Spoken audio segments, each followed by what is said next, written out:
news. Prince William has just done something no future king has dared to do in nearly 70 years.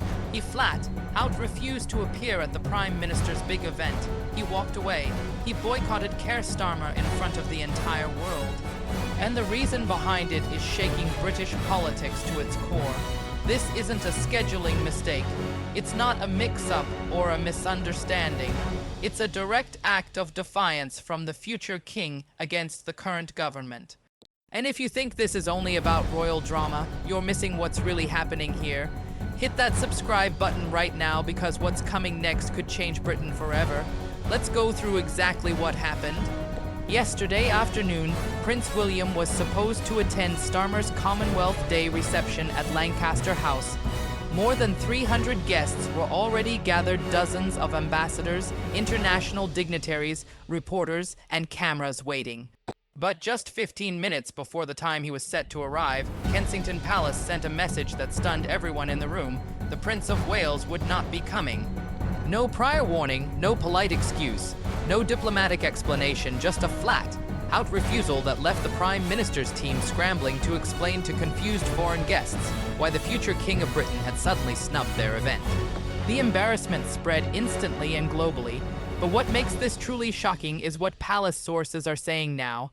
They've confirmed this wasn't about scheduling, travel, or health concerns. It was intentional. According to reports, William told senior aides he couldn't share a stage with a government he believes is actively trying to damage the monarchy's constitutional independence. Those are serious words from someone who's meant to stay politically neutral, no matter what happens. And the timing couldn't be more explosive. Starmer's Labour government has been pushing new plans to cut royal funding and give Parliament veto power over royal appointments, while ministers describe it as modernization. Royal insiders are calling it something much darker, a slow-motion coup against the Crown's independence. Leaked documents last month revealed proposals to shrink the sovereign grant and require royals to get government approval before any major speeches or overseas visits. And Prince William just said no loudly, publicly, and in a way that breaks 70 years of carefully maintained royal neutrality. To understand how big this moment is, remember that working royals simply do not make political statements.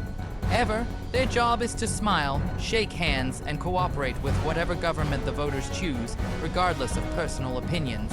The last time a senior royal openly defied a sitting government was during the Suez Crisis in 1956, and that happened entirely behind closed doors. For William to boycott a government event in full view of global media puts him in a place no heir to the throne has been since before Queen Elizabeth Roman II began her reign. The fallout was instant chaos. Foreign Secretary David Lammy was reportedly caught completely off guard. Several sources confirm his office only heard about William's absence through unofficial channels, not through proper diplomatic communication.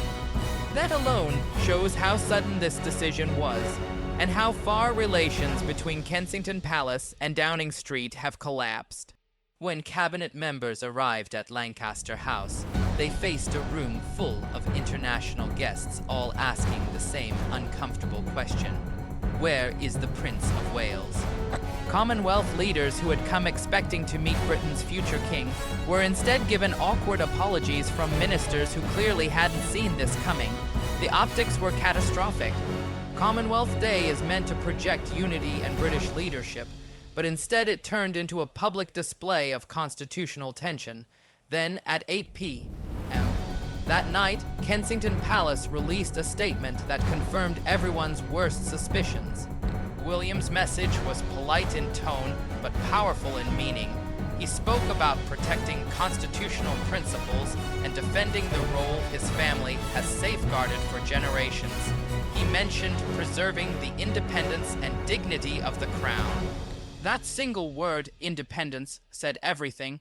Legal experts immediately noted that William was essentially accusing the government of trying to make the monarchy dependent on Parliament's permission, turning it from a neutral institution into a political toy tossed around by whichever party is in power. That isn't reform, that's dismantling the crown by another name. Inside Westminster, panic started to spread fast. Labour MP were privately terrified about picking a fight with the royal family at the worst possible moment.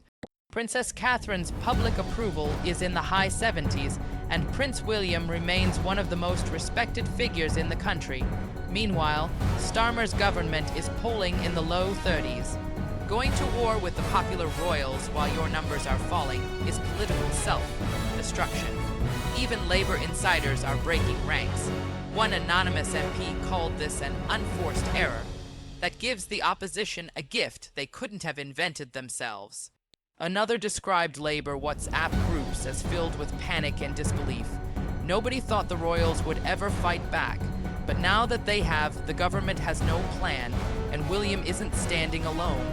Sources close to the family say Princess Anne and Sophie, Duchess of Edinburgh, are just as angry about the government's approach. Anne, who quietly completes over 500 royal engagements every year without fuss, is reportedly furious about the proposed cuts that would gut the resources working royals rely on. There are now talks of coordinated action, multiple senior royals possibly refusing to attend government functions until the proposals are withdrawn. Think about what that would mean. If senior royals start boycotting government events altogether, the entire machinery of British soft power grinds to a halt. State banquets require royal hosts. Diplomatic receptions depend on royal presence for protocol. Even investitures and honors ceremonies can't proceed without royal participation. The system only functions when both sides cooperate, and that cooperation might have just ended. The British public has already taken sides, and the results aren't even close. Within hours, social media exploded with support for William. Hashtags backing him trended worldwide, generating millions of posts. Overnight polling showed 68% of Britons siding with William, while only 14% supported the government's push to move forward despite royal objections. Even among Labour's own voters, only about 31% stood behind Starmer on this issue. Those numbers are career-ending. Conservative leader Rishi Sunak saw the opportunity and took it immediately. He declared his total support for the monarchy and promised to undo every Labour reform if his party regains power. Whether he truly means it doesn't matter, it's working. Conservative polling jumped 7 points in just 3 days, their strongest surge since losing the election. Starmer has handed his rivals the perfect weapon, but here's the deeper problem that almost nobody is talking about. The monarchy depends on government funding.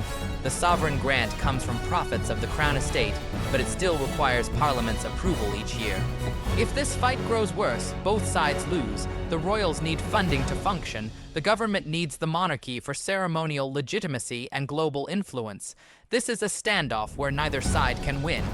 If William pushes too hard, he risks dragging the monarchy into politics, which could ultimately destroy the very institution he's trying to protect.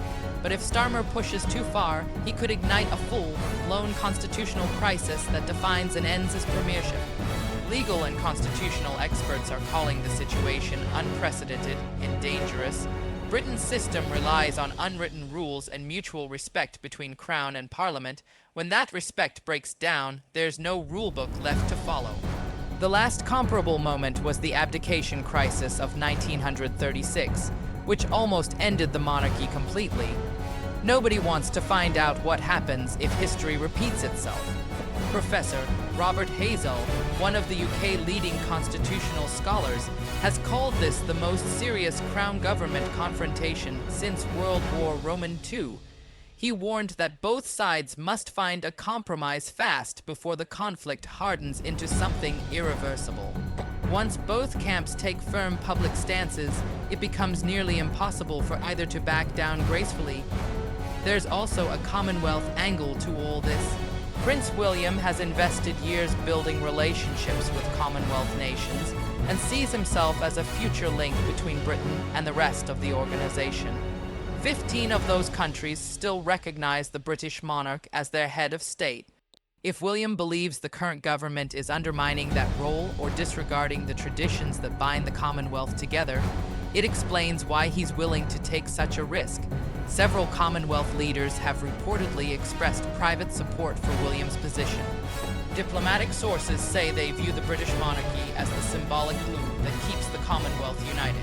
If the crown weakens, the entire organization weakens with it, and they're making that message clear to Starmer's government.